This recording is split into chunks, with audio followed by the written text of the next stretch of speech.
Hey everyone! Welcome back to The Growth Mind. If you're new here, don't forget to hit that subscribe button and turn on the bell icon, so you never miss any video that helps you grow, learn, and become your best self. Here we share ideas that change the way you think, motivate you to take action, and inspire you to live a more meaningful life. Seedling sparkles. People argue that we'll meet around 10,000 people in our lifetime. That's a lot of handshakes and hellos. But all of those people won't stay in your life, nor will you want them to. Some will be genuine, others deceiving. Some positive, others negative. So the question is, how do you figure what kind of person someone is upon meeting them? There are a few habits that tell you a lot about someone's personality. They're not always foolproof, but when you're going off little information, they're better than nothing. Whether you're dating, making friends, or networking, noticing these small habits can help you determine who, out of those 10,000 people, are the ones you want to keep in your life. Their eye contact. If someone avoids eye contact with you, there are two explanations. They're shy or lying. I dated a guy in high school who seldom made eye contact when he talked and seemed nervous around me. His first girlfriend. After dating for 6 months, I casually brought up his eye contact habit. He responded, "Oh, I never noticed that before," and slowly, he got better at looking me in the eyes when we talked.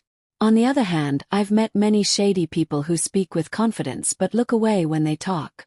Not only does it feel uncomfortable, but it feels disingenuous. It's been found that people who lie tend to avoid eye contact. So while there's a chance someone might just be nervous, eye contact can also be an indicator of a liar. Your gut usually knows which one it is. How often they check their phone.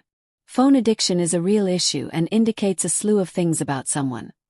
Someone who checks their emails for work while talking to you could mean they're married to their job.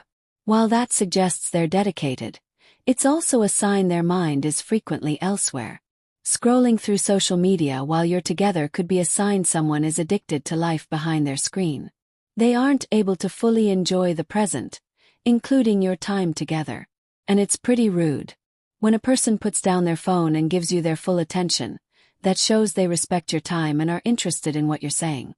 Their fingernails. Ah, the fingernails.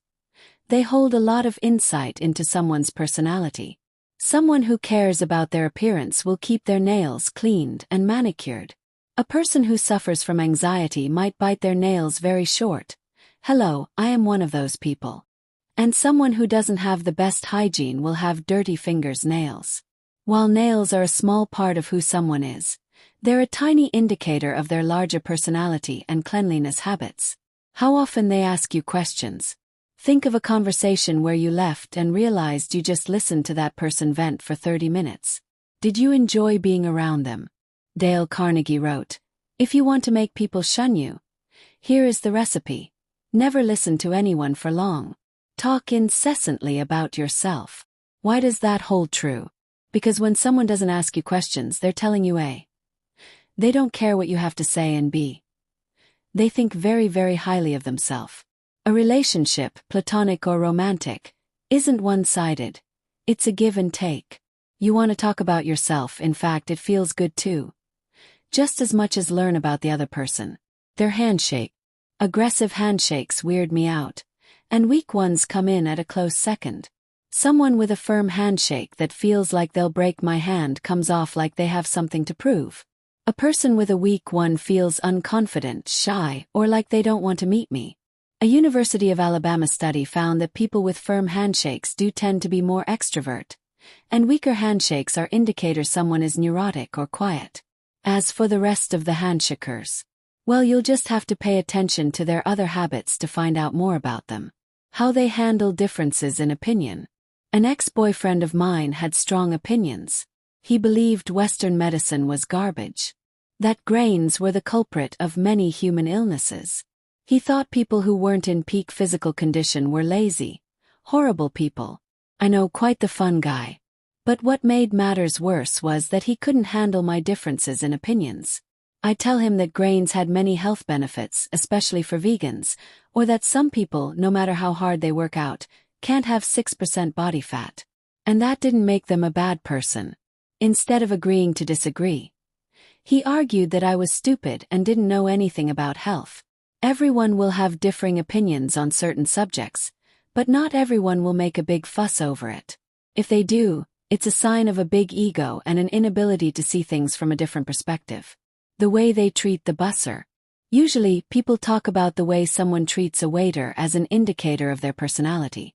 But there is still skin in the game to be nice to the waiter. Most would agree they'd like their food to come out warm, on time and spit-free. But the other workers at a restaurant, the ones who don't handle food, are the people who can help you learn about someone's real character. What do they say after someone fills their water? What about the busser who clears off the table for dessert? Those are the interactions are the ones that will tell you how highly a person thinks of themselves and whether they can empathize with people who are different from them. Who the victim of their jokes is. I had a friend in high school named Gabby. Gabby loved to be the center of attention. She'd be the one dancing at house parties and taking shots with the guys. And while I might have envied her confidence, there's one thing Gabby did that I hated more than anything. When she talked to boys or a group of new people, she made jokes at the expense of her friends. Sometimes it was me. Sometimes it was my other friends. But every time it was rude and hurt someone's feelings. The ability to make a joke without hurting someone else should be a prerequisite for a decent human being. It's not funny to poke fun at someone, even if they're your friend. If anything, it shows they're insecure with themselves. The kind of information they share with you. People talk about the world in the way they view it. If someone is negative, they'll complain about the smallest details or bring up the terrible news that happened recently. A positive person will talk about their accomplishments and exciting news. They'll talk about what's going on around them with excitement rather than criticism. The same goes for how people talk about others. If they complain about their husband or don't stop going on about their nagging mother, it's an indicator they tend to view life negatively. Their answer to this question: what does your ideal day look like? If you want insight into a whole lot of answers about a person quickly, ask this question. You'll figure out their passions, hobbies, and priorities, all in one. I asked my boyfriend this exact question when we first started dating. He replied that he'd spend the day playing tennis, grabbing lunch with his family, and hanging out with his dog. Cool, he loves tennis, animals, and values family time. I made a mental note. If a person replies, "Wow, I have no idea what I'd do," or "I'd fly to Greece or shop all day in Paris," they probably don't have much free time to themselves. Not knowing what to say and having an unrealistic, grandiose answer means they've lost touch with what makes them the happiest. While these habits won't reveal if someone will become your best friend or your worst enemy, they can give you quick insight into a person's personality. Someone's mindset, the way they treat people, and the ability to live in the present are great indicators of a person's core personality. Though these habits might be small, they can be the key to surrounding yourself with people who lift you in life. Thanks for watching The Growth Mind. If you learned something new today, make sure to like, share, and subscribe. Because growth never stops. Keep learning, keep improving, and keep growing with a growth mind. See you in the next video. Rocket Dizzy.